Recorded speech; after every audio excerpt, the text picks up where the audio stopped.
কাতারি যে স্টুডেন্ট ওইখানে কিছু বাংলাদেশি স্টুডেন্ট সবাই জন্য মানে ওনার যে ইউথদের জন্য ইয়াং পিপলদের জন্য যে মেসেজ, হ্যাঁ, সেটার উপর উনি ওনার যে 3-0 নিয়ে যে ওনার vision, 0 unemployment, 0 poverty, 0 net carbon emission, এটা নিয়ে যে ওনার যে ভিশন সেটাকে উনি আউটলাইন করেছেন।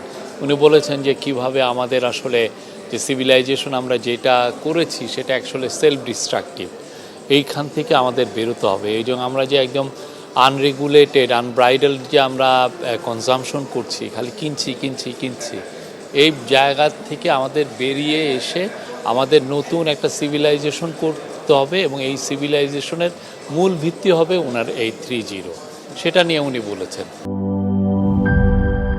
একনল হ্যান্ড ওয়াশ 100% প্যারাবেন ফ্রি, তাই নিরাপদ হাতের জন্য আস্থা রাখুন একনলে।